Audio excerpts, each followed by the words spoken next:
É possível ter conversas políticas francas com o presidente da República ou com o ministro da Fazenda? Eu imagino que com o Paulo Guedes era fácil, mas hoje você tem que lidar com o ministro Haddad e com o presidente como Lula. É possível ter essa conversa franca e aberta, ou a gente precisa ter sempre muito cuidado para que isso não acabe respingando justamente numa briga entre Banco Central e Poder Executivo? Eu sempre tive um posicionamento muito franco. Em alguns momentos isso foi muito bom, em alguns momentos talvez eu pudesse ter sido mais polido, né? Olhando em retrospectiva. Com o ministro Paulo Guedes era muito fácil, com o ministro Haddad também é muito fácil, a gente precisa aqui falar a verdade. Ele foi uma pessoa assim, super, vamos dizer assim, de bom senso em tudo. Às vezes a gente pensava diferente sobre alguns temas, mas sempre tivemos uma relação boa. Sempre disse para ele as coisas que eu achava que eram importantes. Para o ministro Paulo Guedes também. O presidente Bolsonaro era uma conversa onde ele olhava para você e dizia: olha, eu confio em você, então você tem autonomia, então não precisa me explicar muito o que você está fazendo, não, vai lá e faz, que eu confio em você.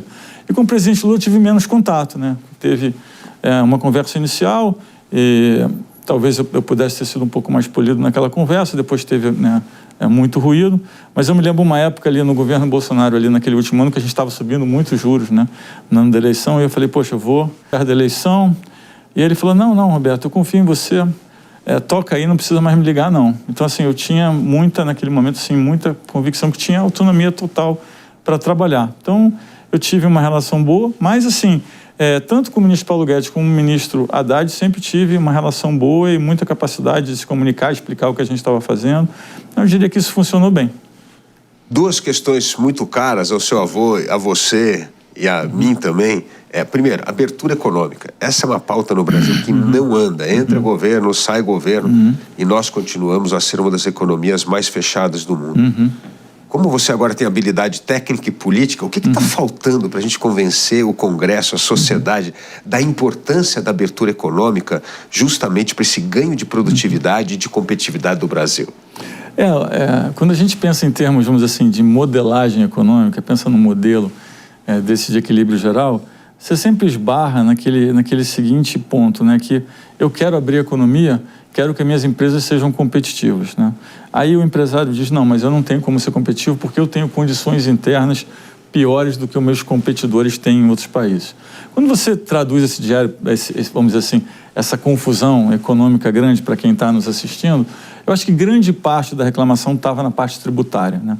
O Brasil tinha um sistema tributário muito complexo, muito oneroso, e tem uma reforma tributária que está em curso. Então, existia sempre uma visão de que vamos abrir a economia o mais rapidamente possível, e depois alguns diziam: olha, se abrir a economia muito rápido, como eu tenho menos eficiência por razões internas, na verdade eu vou perder mercado e a gente vai ter um problema. Eu sempre acho que o processo de abertura de economia acaba gerando com que vamos dizer assim, o setor produtivo se reinvente de uma forma positiva. Mas entendo também que tem alguns critérios, como a parte tributária, que o Brasil, né, era como a gente diz, era um manicômio tributário, e fazia com que algumas empresas tivessem, vamos dizer assim, desvantagem comparativa. Tem uma parte, vamos dizer assim, de segurança jurídica e do judiciário que também faz com que as empresas brasileiras tenham algumas desvantagens. Por exemplo, o contencioso trabalhista no Brasil é gigantesco. Eu trabalhei num grupo, o Grupo Santander, que tinha bancos no mundo inteiro, e a gente pegava o contencioso trabalhista do Brasil, era maior que todos os outros países somados. Então, de fato, tem alguns elementos que atrapalhavam mais, né, a indústria local, mais o setor produtivo local, e aí quando você abre a economia de uma vez, você acaba tendo esses movimentos. Eu ainda acho que a gente tem que caminhar no sentido de abertura, precisa fazer a reforma tributária, precisa flexibilizar cada vez, evoluir cada vez mais na parte trabalhista. Tem um tema do spread bancário, que é um pouco o custo do crédito também. Quando a gente olha o custo do crédito, é impressionante. Outro dia alguém me perguntou: mas o negócio do crédito, do spread, eu falo: mas o Brasil não consegue recuperar crédito. A gente recupera, na média, 18 centavos em cada real.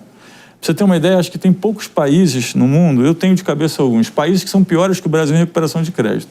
Haiti, Burundi, Zimbábue, Venezuela, tem mais um ou outro. Todos os outros são muito melhores. Para ter uma ideia, o México recupera 60 centavos no crédito, nós recuperamos 18. Nossa. Então, nós temos, de fato, alguns problemas internos grandes que fazem que, com que, quando a gente abre a economia de uma vez, de fato, tem esse problema de competitividade. Eu acho que a gente precisa acertar isso, mas a abertura é muito importante e a gente está demorando a fazer. e isso gera muita eficiência. Então, a gente vê hoje um mundo falando de protecionismo, mas eu acho que o que fez o mundo crescer de forma eficiente nos últimos anos, e vários estudos mostram isso, foi o grande aumento do comércio internacional, porque faz com que países que têm vantagem comparativa numa coisa possam produzir aquela coisa em troca de uma coisa que outro país tem vantagem comparativa. Então, você maximiza a relação de vantagem comparativa. Então, acho que a gente precisa caminhar nessa direção. O segundo ponto é a reforma tributária, mas antes eu queria tocar nesse ponto do spread bancário, que é uma coisa muito importante. Como que um sistema hoje tão sofisticado que é o sistema financeiro brasileiro, com tanta informação que nós temos, essa recuperação de crédito é tão difícil? Em grande parte, mas não somente, porque a recuperação de crédito no Brasil é judicial, não é extrajudicial. Então é um processo caro e é um processo demorado. Então, grande parte dos bancos, eu trabalhei num banco 22 anos, quando você tem um crédito pequeno para recuperar, você nem vai atrás, porque demora tanto e custa tanto, porque se for um crédito muito pequeno, vai custar mais para recuperar do que o próprio crédito.